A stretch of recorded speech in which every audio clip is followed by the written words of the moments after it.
ओम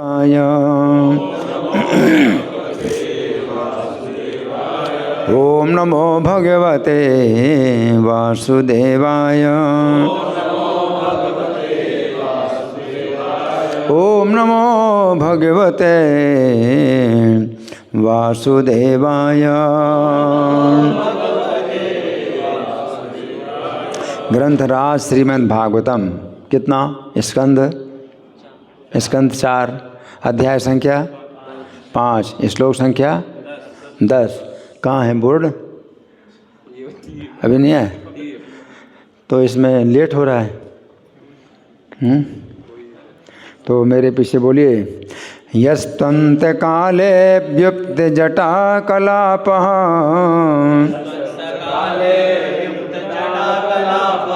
सशूल सूच्यर्पित दिंगजेन्द्रः वेतात्य नृत्यत्युदितास्त्र दोर्ध्वजान् उच्चाट्टहासस्तनयत्न भिन्न देक् यस्तंत काले व्युक्त जटा कलापः सशूल सूच्यर्पित दिंगजेन्द्रः वितत नृत्यत्युदितास्त्र दोर्ध्वजान् उच्चाट्टहासस्तनयत्न भिन्न देक्। बोलिए। कोई बात नहीं, 2 बार, तीसरी बार आप बोलो।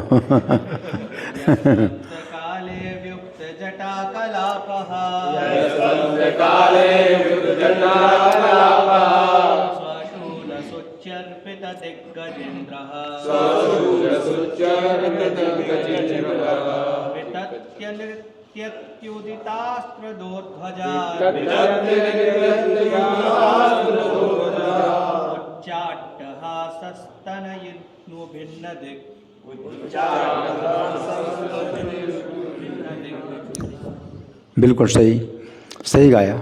बोलो और कोई?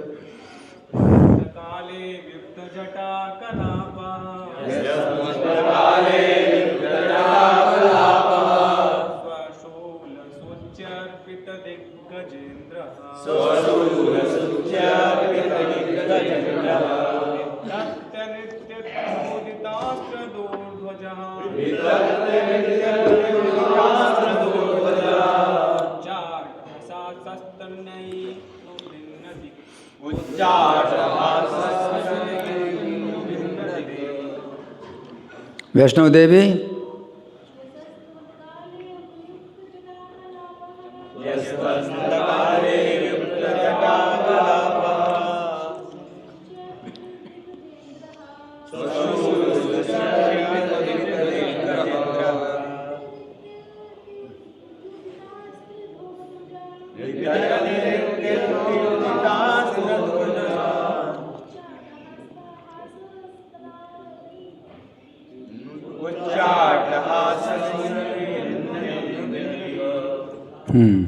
ठीक है। शब्दार्थ बोलिए। यह जो शिव तो लेकिन अंतकाले प्रलय के समय, ये अनुवाद गलत लिखा ना, शब्दार्थ प्रलय से लिखा है, प्रलय के होगा। प्रलय के समय व्युक्त छिटकाकर जटा कलापः अपने बालों का गुच्छा, स्वशूल अपना त्रिशूल, सूची नौकों पर अर्पित बिंधा हुआ, दिग्गजेंद्र विभिन्न दिशाओं के शासक, वितत्य बिखेर कर, नृत्यति नाचता है, उदित ऊपर उठाए, अस्त्र हथियार, 2 हाथ, ध्वजान झंडे, उच्च ऊंचे स्वर से, अट्टहास जोर की हंसी, स्तनयत्नो घोर गर्जना से भिन्न विभाजित दिक दिशाएं। अनुवाद है, मेरे पीछे बोली। प्रलय के समय शिव के बाल बिखर जाते हैं और वे अपने त्रिशूल से विभिन्न दिशाओं के शासकों दिक्पतियों को बेध लेते हैं। वे गर्वपूर्वक अट्टहास करते हुए तांडव नृत्य करते हैं और दिक्पतियों की भुजाओं को पताकाओं के समान बिखेर देते हैं। जिस प्रकार मेघों की गर्जना से समस्त लोकों में बादल छितरा जाते हैं। तो अनुवाद पढ़ने से पहले समझेंगे कथा वस्तु क्या है। कथा वस्तु ये है कि दक्ष ने शिव जी का अपराध किया और पूरी सभा के बीच में शिव जी की निंदा की। पूरी सभा के बीच में शिव जी की निंदा की, है ना। और शिव जी से हमेशा के लिए दूरी बना ली। और अब वो यज्ञ कर रहे हैं तो वो यज्ञ में भी दिखाने के लिए तो कि विष्णु की पूजा कर रहे हैं, लेकिन अंदर भावना क्या है कि शिव जी का अपमान करना है, कि शिव जी को ना बुलाएं और सबको बुलाएं तो सब लोग समझेंगे कि शिव जी जो है मतलब बहुत नीचे हैं और बहुत समाज के बाहर हैं, यज्ञ के कार्य में उनको नहीं रखा गया है, तो वो बिल्कुल बहिष्कृत हो गए हैं। तो इस प्रकार की भावना रख कर के वो जो है यज्ञ कर रहे हैं, है ना। और इस यज्ञ में फिर जो है सती, उनकी जो पुत्री सती हैं, तो वो आई कि भाई पिता के घर में तो बिना बुलाए जा सकती हैं, तो वो आई। उन्होंने सोचा नहीं था कि पिता इतना विरोधी है, मेरे पति का इतना विरोधी है। और फिर जो है शिव जी से विरोध के कारण अपनी पुत्री का भी जो है उसने स्वागत नहीं किया, देखा तक नहीं पुत्री को, जैसे तिनके से भी नीचा। किसी को तिनके से नीचा समझते हो तो देखते ही नहीं, है ना। तो सती को भी जो है बिल्कुल अपनी पुत्री के प्रति भी स्नेह बिल्कुल मतलब ख़त्म हो गया, या बल्कि द्वेष में बदल गया। उल्टा पुत्री के प्रति द्वेष में बदल गया। तो मतलब अपनी पुत्री को भी वो अपने कार्य में लगा हुआ है, जैसे आना और नहाने में कोई अंतर नहीं। इस प्रकार से जो सती ने जब देखा कि ये हाल है, तो पहली बार पता चला कि इनका पता जो है, अब मेरा पिता जो है इतना उल्टी चाल चल रहा है, इतनी ज़्यादा उल्टी चाल चल रहा है ना। और फिर देखा सती ने कि यज्ञ में शिव जी को कोई भाग नहीं मिला, तो फिर जो है यज्ञ के बीच में ही उसने जो है उसी प्रकार से अपने पिता की निंदा की जैसे उसके पिता ने उनके पति की निंदा की थी, है ना। सबके सामने और चिल्ला चिल्ला करके अपने पिता की निंदा की और कहा कि अब मैं अपने इस पिता का त्याग करती हूँ, जिस पिता के द्वारा मुझे शरीर प्राप्त हुआ है, तो वो जो है अब मैं त्यागती हूँ, अपने पिता के संबंध को त्यागती हूँ, अपने शरीर को त्यागती हूँ। जैसे कोई गलती से कुछ गलत चीज़ खा ले तो उल्टी कर देता है, तो मैंने गलती से इस अपने पिता से जो शरीर प्राप्त किया है गलती से, तो मैं जैसे उल्टी करे कोई, ऐसे अपने शरीर को त्याग कर रही हूँ। और अपने पति से जो है जन्म जन्म का मैं जो है संबंध चाहती हूँ कि वो मेरे पति जन्म जन्म रहें, और इस पिता का जो है हमेशा के लिए मेरे संबंध तोड़ दिया। इस प्रकार से जो है सती ने बड़े कठोर शब्दों में अपने पिता की निंदा की और शरीर छोड़ दिया। तो सती की रक्षा के लिए जो है शिव जी के अनुसार पहले से तैनात थे, तो उन्होंने जो यज्ञ को जो है विध्वंस करना शुरू किया। तो भृगु मुनि ने जो है जो मंत्र हैं वो पढ़े, तो उससे ऋभु नाम के जो देवता प्रकट हुए तो शिव जी के अनुचरों को भगा दिया। तो शिव जी के अनुचर जो है जब गए तो शिव जी को जो है फिर समाचार दिया कि सती का जो है इस प्रकार से देह त्याग हो गया और हमारे ऊपर भी जो है उन लोगों ने इस प्रकार के अभिचार किए कि हम कुछ अनिष्ट नहीं कर पाए यज्ञ का। तो शिव जी फिर जो है बहुत क्रोध कुपित हो गए और कुपित होकर के उन्होंने जो है अपनी भुजाओं की एक लठ जो है उखाड़ करके जमीन में पटकी और वीरभद्र को प्रकट कर दिया और आदेश दिया कि दक्ष को जो है वध करो, यज्ञ का विध्वंस करो और दक्ष का वध करो। तो अब वीरभद्र आ रहे हैं और जो है शिव जी के अनुचर सब अब बड़े गुस्से में भर करके आ रहे हैं। तो यहाँ पर प्रसूति जो है मतलब अपनी भावना जो है प्रकट कर रहे हैं कि बहुत ही जो है अब अनिष्ट होने वाला है, क्योंकि मेरे पति ने क्या किया है, शिव जी का अपमान किया है और शिव जी की शक्ति को मेरा पति जानता नहीं। तो प्रसूति जो सती की माँ है, दक्ष की पत्नी है, तो वो बोल रहे हैं ना। तो यहाँ प्रभुपाद तात्पर्य में जो लिख रहे हैं, तात्पर्य से पता चलता है कि प्रसूति बोल रही हैं, है ना। हाँ, तो इसमें पिछले श्लोक में था प्रसूति मिश्रा स्त्री उद्योग निश्चिता। प्रसूति के साथ में जितनी स्त्रियां हैं वो उद्योग निश्चित होकर के ऊचुर मतलब बोली। तो ये प्रसूति आदि सब स्त्रियां जो है मतलब बोल रही हैं, है ना। तो यहाँ पर तो वाक्य पूरा नहीं होता।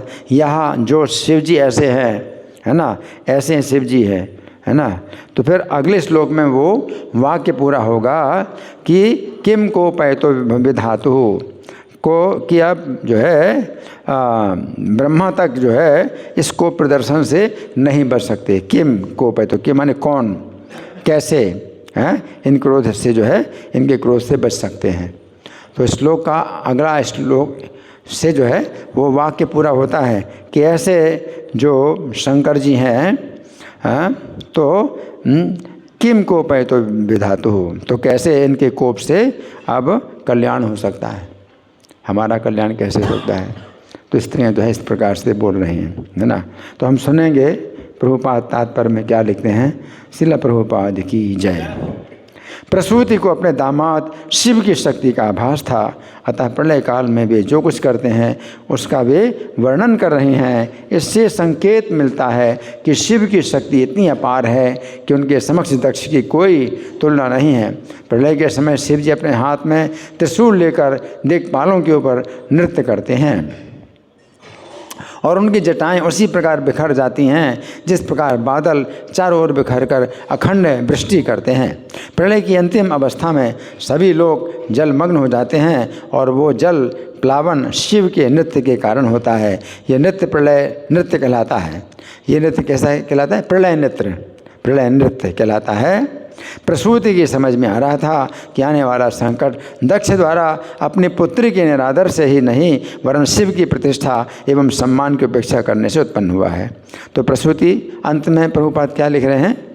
तात्पर्य का अंतिम वाक्य, प्रसूति की समझ में आ रहा था कि आने वाला संकट दक्ष द्वारा अपनी पुत्री के निरादर से ही नहीं, कि पुत्री का निरादर मतलब सबने, फिर जब शिव सती ने शरीर त्याग दिया दक्ष के सामने तो जो है सबने दक्ष की निंदा की, ये कितना दुष्ट है। ये देखो अपनी पुत्री को भी जो है इसने आदर नहीं किया, स्नेह नहीं दिया है। तो शिव के कारण जो है सब शिव जी के कारण है कि शिव जी से द्वेष के कारण अपनी पुत्री से भी जो है इसने मतलब कम से कम सोचना चाहिए कि ये तो मेरी पुत्री है ना। तो इतना जो है कठोर हृदय है जो है किसी व्यक्ति का हो सकता है। तो यहाँ पर कि पुत्र के निरादर से ही नहीं वरन शिव की प्रतिष्ठा और सम्मान की अपेक्षा, कि शिव जी का ही जो है एक प्रकार से क्या हुआ है? अनादर हुआ। शिव जी का अनादर करने के लिए अपनी पुत्री के प्रति भी उसने अपने संबंध को त्याग दिया, अपना स्नेह त्याग दिया, कि ताकि सब लोग समझें कि शिव जी जो है कितने मतलब बहिष्कृत हैं, शिव जी कितने जो है नीचे हैं और शिव जी से जो नीचे लोग हैं उनको ऊंचा करना और जो शिव जी जो सबसे ऊंचे हैं उनको नीचा करना। तो किसी व्यक्ति को जो ऊंचा व्यक्ति है उसको नीचा करने के लिए मतलब एक तरीका ये होता है कि उसकी तरफ देखो नहीं, ऐसे रहो। और आइए आइए आइए, आपका स्वागत, आपका स्वागत, आपका स्वागत। और जो सबसे बड़ा सम्मानित है उसकी तरफ हम ऐसे करते हैं, है ना। तो ये सम्मान क्या है? सम्मान कुछ भी नहीं है कि हम आप लोगों का सम्मान कर रहे हैं। मान लो प्रभुपाद के शिष्य मैं और प्रभुपाद का सम्मान ना करके आप लोगों का सम्मान करूं तो ये सम्मान नहीं है, वो तो प्रभुपाद का अपमान कर रहा हूं मैं, है ना। दिखाया कर रहा हूं कि मैं आप लोगों का सम्मान करूं। आप लोगों को कोई सम्मान नहीं कर रहा। उनका अपमान करने के लिए ये जो है सब दिखावा कि मैं आप लोगों का बड़ा सम्मान कर रहा हूँ। जिसमें कोई वैष्णव की सेवा का, वैष्णव के सम्मान का कोई भी फल नहीं है, कुछ भी फल नहीं है। केवल एक वैष्णव का निरादर करने के लिए महान जो है वैष्णव हैं, महाभागवत हैं, उनका अपमान करने के लिए मैं आप लोगों का सम्मान कर रहा हूँ। और इसमें विष्णु जी क्या प्रसन्न होंगे? क्या विष्णु जी आएंगे? विष्णु जी ने, और ब्रह्मा जी पहले से जानते थे तो ब्रह्मा जी नहीं आए, और विष्णु जी भी जानते हैं कि हृदय के अंदर बैठे सब जानते हैं, तो विष्णु जी भी नहीं आए। और शिव जी का अपमान करने के लिए जो है ये सब आयोजन किया गया है। बहुत बढ़िया, आहा क्या यज्ञ कर रहे हैं, क्या बढ़िया वो है, बहुत जो है दिखावा, है ना। तो अब हम समझेंगे इस श्लोक के शब्दों को। इस श्लोक के शब्द आप निकाले ही बोर्ड में, इस श्लोक के शब्दों को समझेंगे। ये पूरे क्लास में श्लोक के शब्द होने चाहिए कि श्लोक के अंदर बिंदु है। अब देर लगेगी आपको, हैं। यस्तंत काले, जो अंत काल में, अंत काल का मतलब प्रलय काल में, है ना। हाँ, व्युक्त जटा कलापा, तो व्युक्त का मतलब है जो बिखरे हुए हैं, उनकी जटाएं बिखर जाती हैं। और जटाएं बिखर जाती हैं शिव जी की तो बड़े भयानक आकृति। जब किसी व्यक्ति की जटाएं मतलब वो होती हैं अपना जोड़ा बांध लेते हैं तो वो तो अच्छा लगता है, और जटाएं अगर बिखर जाएं तो फिर बहुत, है ना, भयानक लगते हैं। व्युक्त जटा कलापा ससूर सूचि अर्पित दिग्गजेंद्र, है ना। आ गया? और बड़ा करो, और बड़ा करो। हाँ, धन्यवाद। तो फिर ये पहली पंक्ति में क्या है? अंत काले व्युक्त जटा कलापा, अंत काल में, प्रलय काल में इनके जटाएं मतलब बिखरी होती हैं। और फिर दूसरी पंक्ति में स्वशूल सूचि अर्पित दिग्गजेंद्र, स्वशूल, अपने शूल पर। तो शूल का मतलब त्रिशूल, जरूरी नहीं कि त्रिशूल हो। त्रिशूल का मतलब 3 शूल होते हैं, और शूल का मतलब एक शूल। एक शूल भी शिव जी के पास एक शूल भी होता है, त्रिशूल। हाँ, अब उस शूल को हम त्रिशूल कह रहे हैं तो अलग बात है, लेकिन वैसे क्या है ये भाला या शूल, तो एक ही शूल है। ससूल अर्पित है, ससूल सूची अर्पित, सूची का मतलब है उसकी नोक, सूची माने नोक। ससूल अपने शूल की सूची पर, नोक पर अर्पित दिग्गजेंद्र, अर्पित कर दिया है उन्होंने दिग्गजेंद्र। गज माने हाथी, और गजेंद्र माने बहुत बड़े हाथी, और दिग माने दिशाओं की है। तो जो पृथ्वी है ये धारण की हुई है, तो 4 दिशाओं में जो है 4 हाथी हैं दिक्पाल, उनको दिक्पाल बोलते हैं, दिग्गजेंद्र, है ना। तो दिग्गजेंद्र में बड़े बड़े हाथी हैं, इतने बड़े बड़े हाथी हैं जिन्होंने कि पृथ्वी को धारण किया हुआ है ना। तो शेष जी के फण पर पृथ्वी टिकी हुई है, तो नीचे का तो बिंदु है, पूरा भार शिव जी के ऊपर। लेकिन पृथ्वी इधर उधर ना हो तो 8 दिक्पाल जो हाथी हैं वो भी जो अपने मस्तक पर उसका संतुलन बनाए रखे हैं। तो उन दिग्गजेंद्र जो दिशाओं के हाथी हैं उनको अपने शूल की सूची में अर्पित कर लिया है। मतलब क्या हुआ है कि एक हाथी को शूल में पिरो दिया, फिर दूसरे हाथी को, 4 दिशाएं, तो चारों हाथियों को अपने शूल में अर्पित कर लिया उन्होंने प्रलय का समय। तो अगर एक शूल है तो उसमें कई हाथी एक साथ उसमें बेध सकते हैं, है ना। तो शूल सूची अर्पित दिग्गजेंद्र, तो ये शूल नहीं है बल्कि क्या है, यानी त्रिशूल नहीं है, क्या है, एक शूल। और एक शूल में बहुत से जानवरों को आप बेच सकते हैं, है ना। एक पिरोया, दूसरा पिरोया, तीसरा पिरोया, चौथा, 4 दिग्गजेंद्र, है, दिग माने दिशाओं के गजेंद्र, है ना, गजेंद्र। वितत्य नृत्यति, वितत्य नृत्यति, वितत्य का मतलब बिखेर करके, है ना। नृत्यति, नृत्य करते हैं। उदिता अस्त्र दौड़ ध्वजा, उदित अस्त्र दौड़, दो का मतलब है भुजाएं हैं, और ध्वजान का मतलब है कि वो अपनी जो है भुजाओं को वो क्या है, उदित का मतलब है उठाए हुए, और अस्त्र माने हाथों में उठाए हुए अपनी भुजाओं को, है ना। दो ध्वजान, है ना। तो अपने अस्त्रों को, अस्त्र और शस्त्र दो चीज़ होती है। तो शस्त्र का मतलब है जो हाथ से पकड़ करके प्रहार किया जाए तो शस्त्र है, और जो हाथ से फेंक करके प्रहार किया जाए वो अस्त्र है। तो यहाँ पर क्या है, अस्त्र है या शस्त्र है?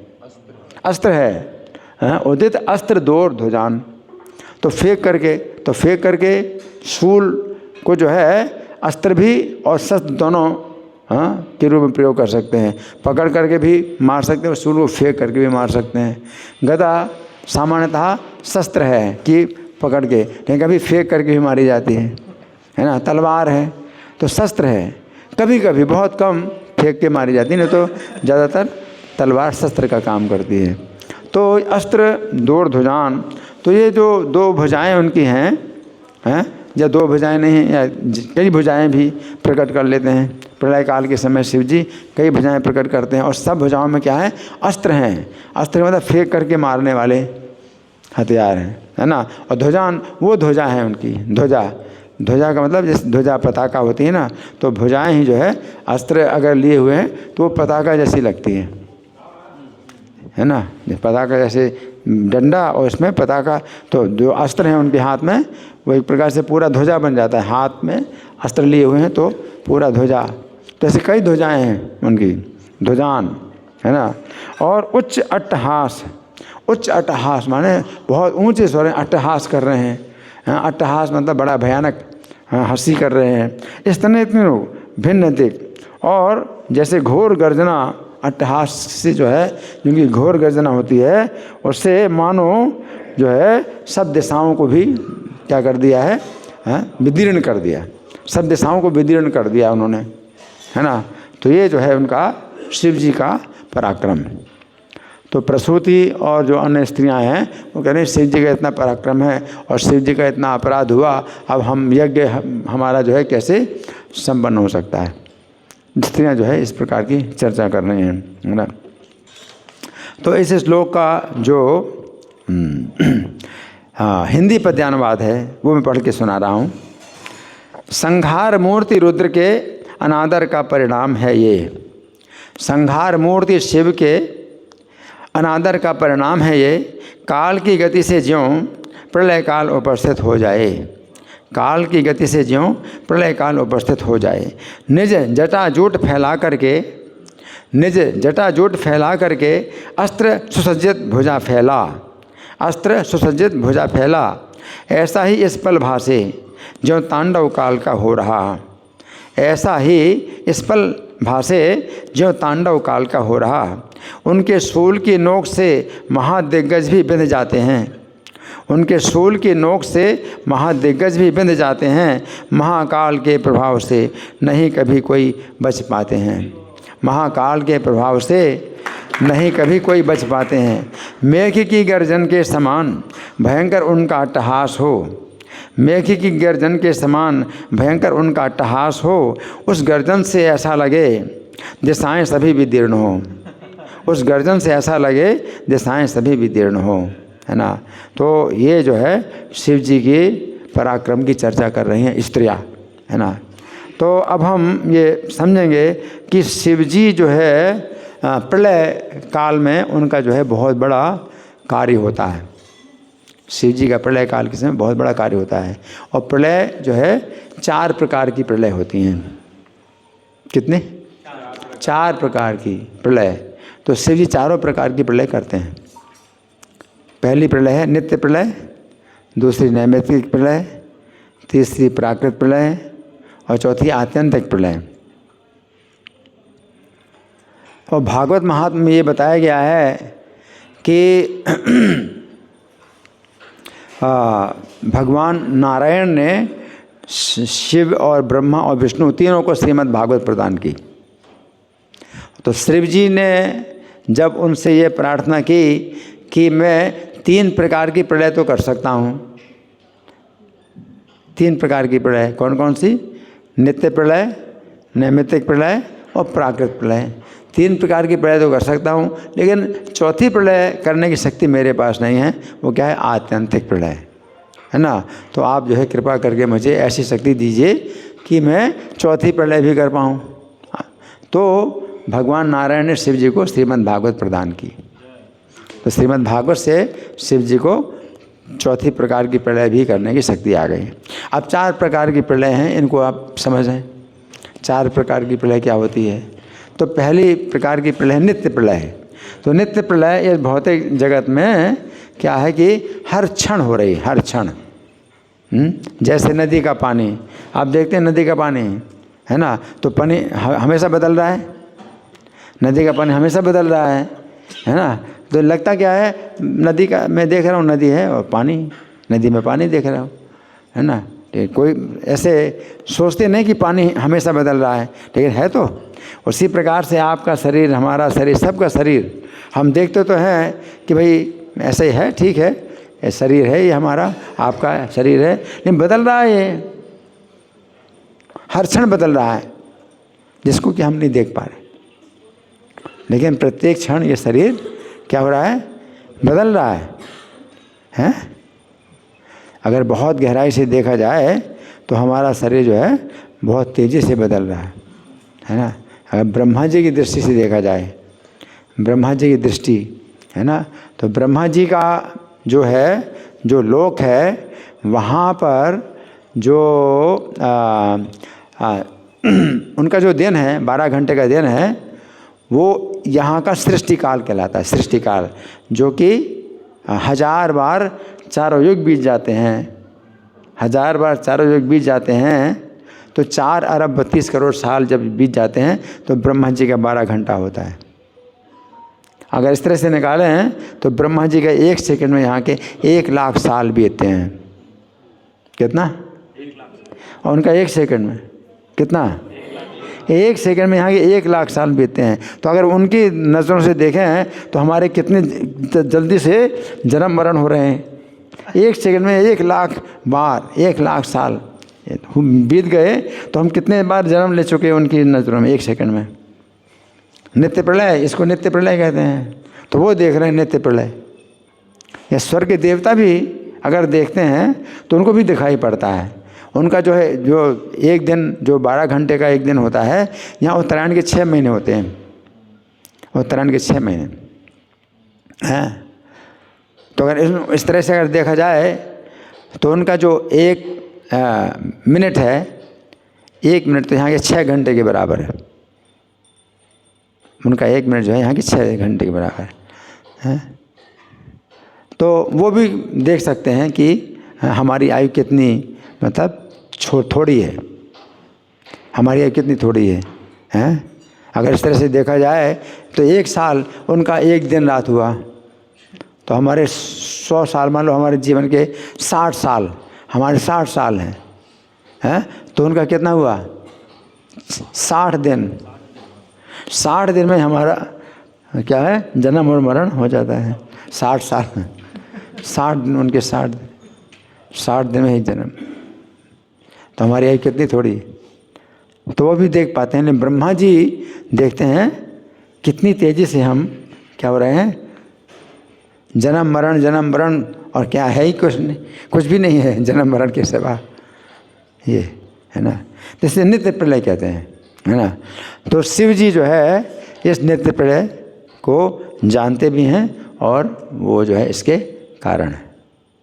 भौतिक जगत में काल का प्रभाव इस तरह से होता है, आध्यात्मिक जगत में काल का प्रभाव नहीं होता, है ना।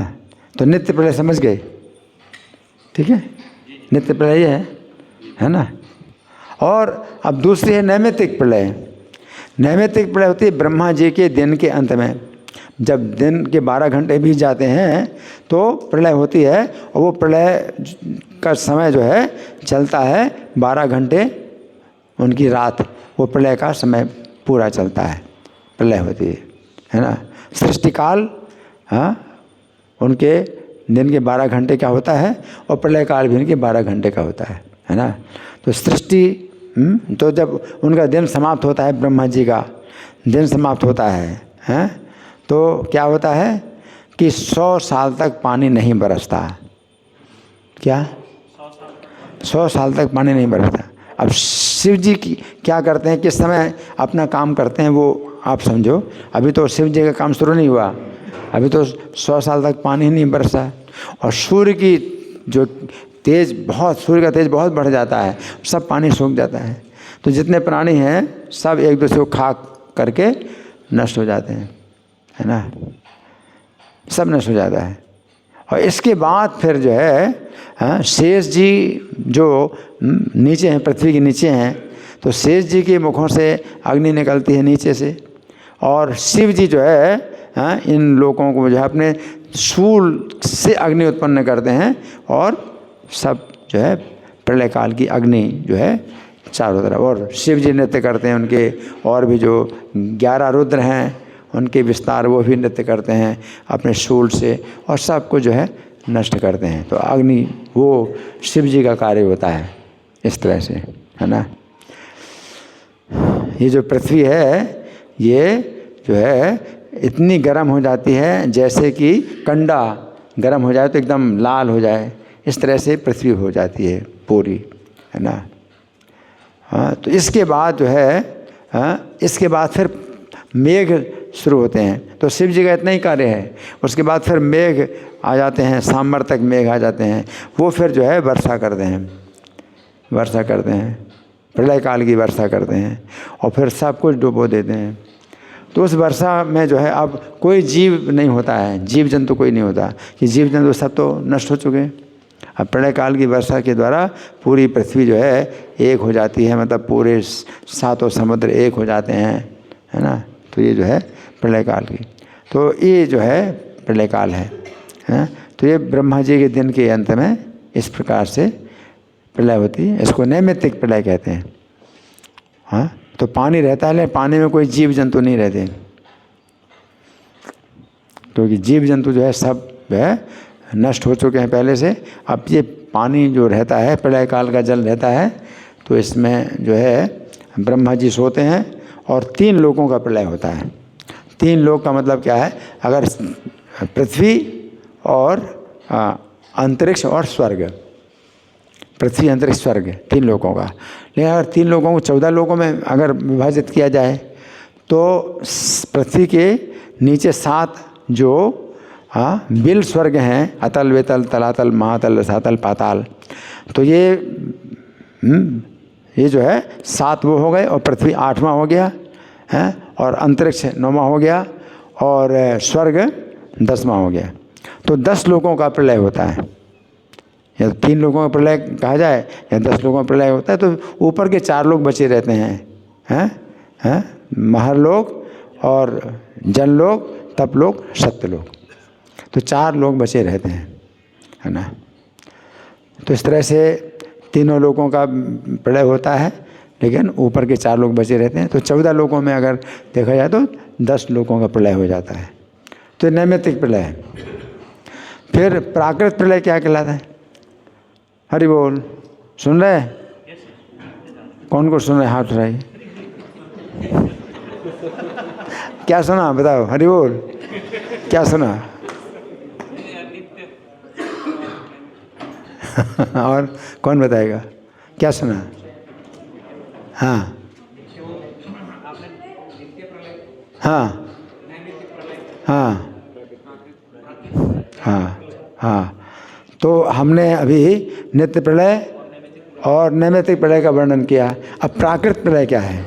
ब्रह्मा जी की जब आयु पूरी हो जाती है, 100 साल की आयु पूरी हो जाती है ना, तो उनके 100 साल में नैमित्तिक प्रलय कितने होते हैं आप निकाल सकते हो कि प्रत्येक दिन के अंत में नैमित्तिक प्रलय होता है ना। तो एक साल में 360 दिन होते हैं, तो 360 और फिर 100 साल, तो 100 से और गुणा करो तो कितना हुआ? 360 में 100 से गुणा करो। कोई बहुत बड़ा गणना है क्या? बहुत बड़ी गणना है। 360 में 100 से गुणा करो तो कितना होगा? 36,000 बार नैमित्तिक प्रलय होती है। अब ब्रह्मा जी का जो जीवन का अंत हो गया, जीवन का अंत जो होता है तो वो प्राकृत प्रलय कहलाती है। तो प्राकृत प्रलय में भी ये तो शुरू में यही होता है, शुरू में तो यही होता है। क्या होता है, 100 साल तक पानी नहीं बरसेगा, सब एक दूसरे को खा जाएंगे, है। इसके बाद फिर जो है आग, तो शिव जी जो है फिर आग से जो है सब कुछ नष्ट करते हैं, और फिर जल की वर्षा होती है, और जल की वर्षा में पृथ्वी सब डूब जाती है, जल जल हो जाता है। उसके बाद अब प्राकृत प्रलय का कार्य शुरू होता है। और प्राकृत प्रलय का कार्य कैसे शुरू होता है कि पृथ्वी में जो गंध का गुण है वो जल में चला जाता है, जल उसको निकाल लेता है, जल ग्रस लेता है पृथ्वी का गंध का गुण, तो पृथ्वी जो है जल हो जाती है। जल विशेष गंध पृथ्वी में विशेष गुण है, तो वो गंध गुण जो है वो जल ग्रस लेता है, तो पृथ्वी क्या होता है, जल रूप हो जाती है। फिर जल का विशेष गुण रस है, तो जो अग्नि तत्व है वो जल का गुण जो रस है उसको ग्रस लेता है, तो जल क्या होता है, अग्नि बन जाता है। फिर अग्नि में जो रूप का गुण जो विशेष है उसको वायु ग्रस लेता है, तो अग्नि जो है फिर वायु रूप हो जाता है।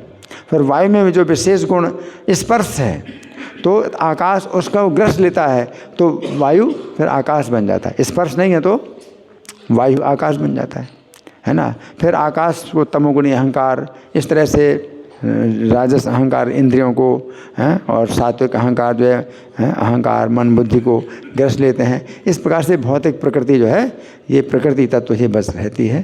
तो जितने भी जीव हैं और प्रकृति ये महाविष्णु के शरीर में चले जाते हैं।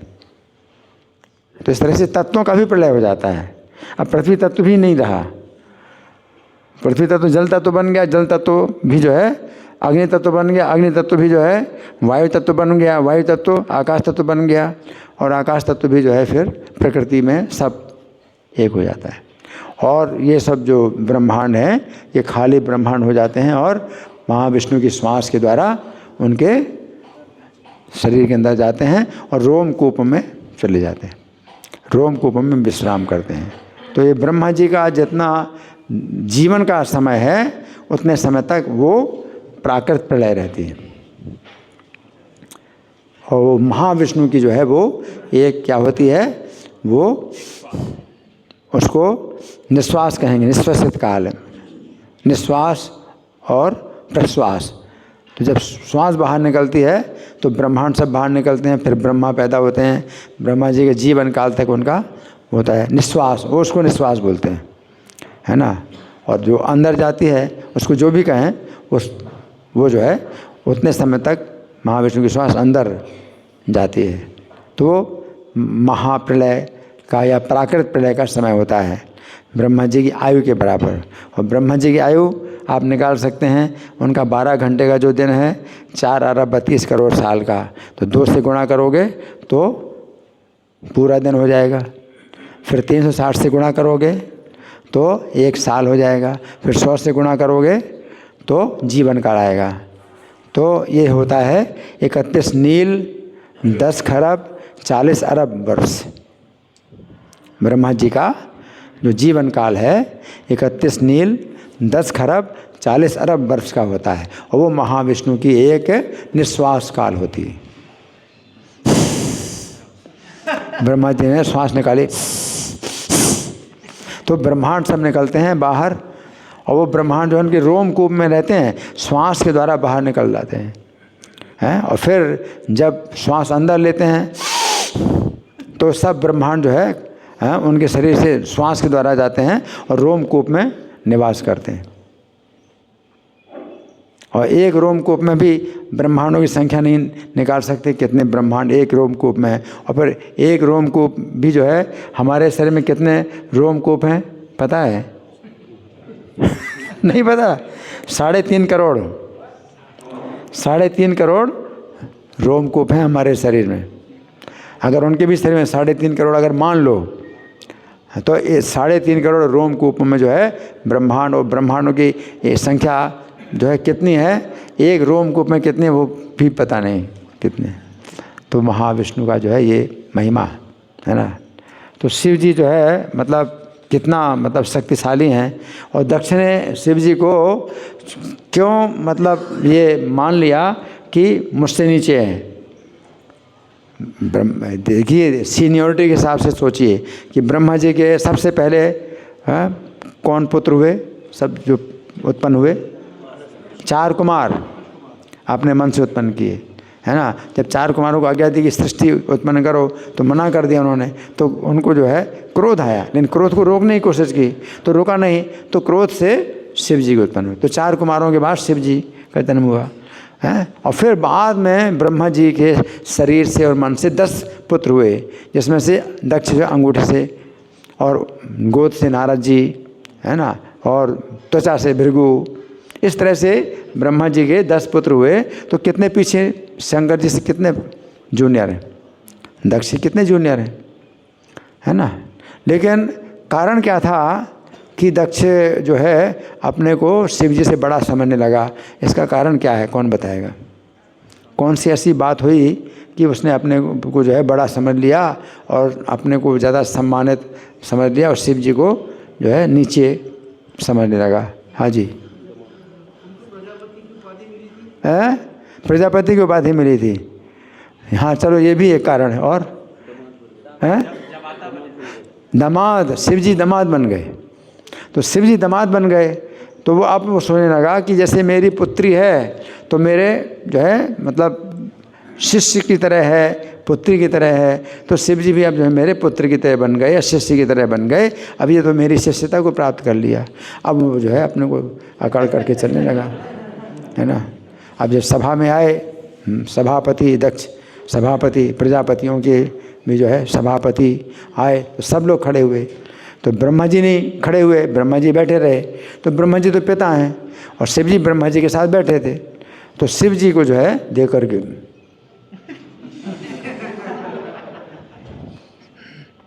और शिव जी को जो है मतलब शिव जी क्यों? अब ऐसा नहीं है कि भाई कोई बड़ा व्यक्ति है और आपकी पुत्री से विवाह कर ले तो फिर वो छोटा हो जाएगा, ऐसा नहीं, है ना। जैसे कोई मान लो जो महाराज शांतनु हैं, तो एक मछुआरे की पुत्री से उन्होंने विवाह कर लिया, है, जो सत्यवती से विवाह कर लिया। तो क्या वो मछुआरा उनको उससे बड़ा हो गया कि मछुआरों का आप पैर छुएंगे? ऐसा थोड़ी है। कोई भी बड़ा व्यक्ति होता है, इससे अगर अपनी पुत्री का विवाह कर दिया जाए तो वो इस तरह से इसमें छोटा नहीं हो जाता है। जो पहले से बड़ा है वो बड़ा ही रहेगा, वो उसका सम्मान। और आप जो है छोटे हैं पहले से, तो छोटे ही रहेंगे। लेकिन दक्ष ने जो है अपने को अब जो समझ ले कि मेरी पुत्री है, अब मेरी पुत्री का पति दामाद तो जो है अब वो होगा, है ना। तो सती जो है दक्ष की जो पुत्री, उनका नाम सती था। लेकिन जब सती जो है ने अपना शरीर छोड़ दिया तो अब सती शब्द का प्रयोग अब किस तरह से होने लगा कि कोई भी स्त्री जो है अपने पति को जो है अगर मान लो इतना महत्व देती है कि मृत्यु हो गई तो अपने पति के साथ अपना दाह कर लेती, तो उसको इतनी सती हो गई। तो सती शब्द का प्रयोग भी है अब उस तरह से होने लगा कि दक्ष ने शिव जी का अपमान किया और इतने बड़े महापुरुष का सम्मान ना करना भी एक प्रकार से हत्या करने के समान है। तो शिव जी की हत्या कर दी दक्ष ने।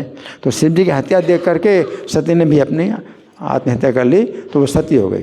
तो अब किसी भी मतलब स्त्री को जो है अगर भी देखा जाता है कि अपने पति की शव के साथ में वो जो है अगर अपनी दाह कर लेती है अपना, तो उसको सती बोलते हैं। तो सती शब्द का प्रयोग तभी से शुरू हो गया। नहीं तो सती का तो मतलब सत, जैसे सत होता है तो पुरुष के लिए सत, सतपुरुष, और स्त्री के लिए सती शब्द का प्रयोग तो मतलब सत का मतलब साधु, साधु भाव, सद्भाव है, साधु भाव है। तो साधु को हम जो है सतपुरुष बोलते हैं, साधु बोलते हैं। तो इसलिए स्त्री को हम साधु का स्त्रीवाचक साध्वी होता है और सत का स्त्रीवाचक सती होता है। तो साधु, साध्वी या सती, तो स्त्री को हम ऐसे सती बोलते हैं। लेकिन अब सती शब्द का मतलब क्या होता है कि वो सती हो गई, तो वो सती शब्द का प्रयोग हो। और तभी से मुझे लगता है कि अब जो है ससुर होता है ना, दामाद के पैर की पूजा करता है।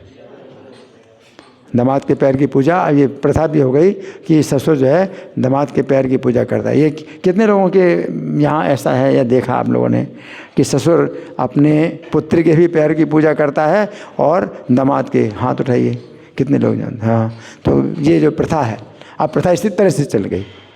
मतलब कहने का है कि अगर जो है दामाद का अगर आप जो है कुछ अपमान कर दोगे तो फिर जो है मतलब अनिष्ट हो जाए, बहुत अनिष्ट हो जाएगा, क्योंकि दक्षिणा जो किया बहुत अनिष्ट हुआ। तो वो अनिष्ट की आशंका से अब ये प्रथा ही हो गई कि पुत्र के भी पैर और दामाद के भी पैर की पूजा ससुर करता है, पैर पूजन करते हैं, है ना। हाँ, तो ये हो गया ना। तो इस तरह से हमने कुछ चर्चा की आपके साथ में इस श्लोक के ऊपर, और हमारे पास अब कुछ समय है। कितना समय है? थोड़ा समय कितना है? 4-5 मिनट। ठीक है, तो 4-5 मिनट में आपकी ओर से कोई प्रश्न है, कोई चर्चा? जी। मेरा प्रश्न है कि लोमस ऋषि ब्रह्मा जी की कई जन्मों के बाद उनका एक जन्म होता है, एक बाल नीचे टूटता है लोमस ऋषि का, तो वो किस प्रलय में आता है? वो तो शिव जी के बड़े भक्त थे और शिव जी ने उनका सलाह दिया था कि ऐसे प्रलय होने के बाद वो रहते हैं। हाँ, इसको हम जो है समझ नहीं सकते कि ऐसा जो है मतलब कैसे होता है। तो लोमस ऋषि का जो है कभी ये भी बताया जाता है कि प्रलय जो है जो होती है तो ब्रह्मा जी के दिन, एक दिन का जो है मतलब हिसाब है कि एक दिन में उनका एक बाल टूटता है, ब्रह्मा जी के एक दिन में। तो ऐसा भी होता है। और फिर दूसरे जो ऋषि हैं उनका नाम अभी याद नहीं आ रहा, क्या नाम है उनका, एक दूसरे ऋषि थे, तो वो उनका जो है ये बताया गया है कि वो ब्रह्मा जी, उन्होंने जो है कई ब्रह्मा देख लिए। अब कई ब्रह्मा देख लिए तो अब इसको समझ नहीं सकते हम कि कैसे ब्रह्मा देख लिए, कई ब्रह्मा देख लिए। और समुद्र का एक टापू है, उसमें वो फिर भी बैठे रहते हैं। मार्कंडे नहीं है, उनके तो 7 कल्पों तक की आयु मार्कंडे जी कही जाती है। तो जो भी हो, लेकिन श्रीमद् भागवत में बताया गया कि वो ऐसा नहीं है। मार्कंडेय मुनि ने जो है जो भगवान की माया का दर्शन किया था, तो उस माया में उन्होंने अपने को देखा कि मतलब जल प्लावन हो गया, तो ये भगवान ने वो माया का दृश्य उपस्थित किया था। तो मार्कंडेय के बारे में जो कहा जाता है वो भागवत में बताया कि ऐसी बात नहीं है मार्कंडेय के बारे में। तो खैर जो भी हो, लेकिन ब्रह्मा जी की जो प्रलय होती है, प्राकृत प्रलय होती है, उसमें तत्वों का भी प्रलय हो जाता है। ठीक है ना। तो अब उसको हम कैसे समझेंगे वो मतलब अलग बात है, भी कैसे समझना है इसको छोड़ दीजिए। ठीक है। अच्छा, आपका चलो पहले इनको दे दो।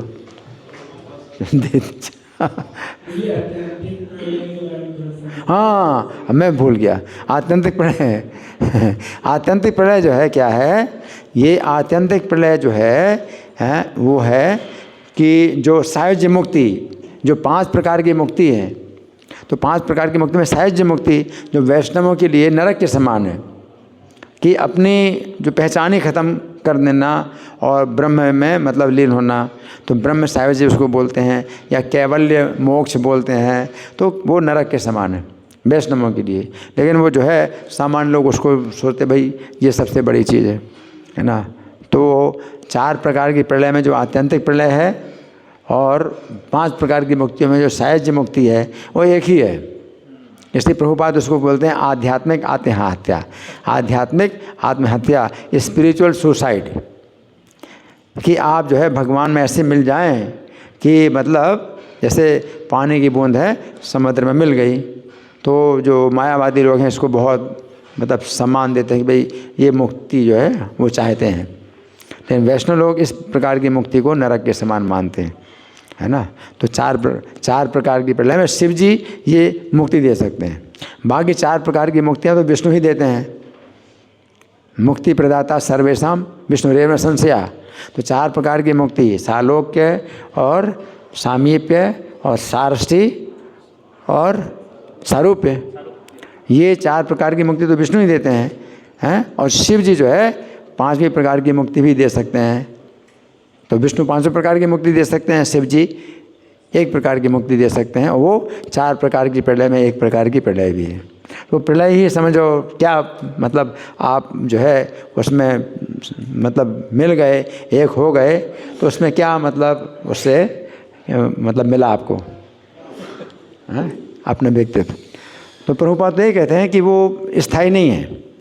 सायुज्य मुक्ति है वो स्थायी नहीं है, क्योंकि उसमें आप निष्क्रिय रहते हैं और अपना जो है मतलब केवल अस्तित्व समझते हैं, कि अपना अस्तित्व समझते हैं, लेकिन कोई कार्य नहीं होता है।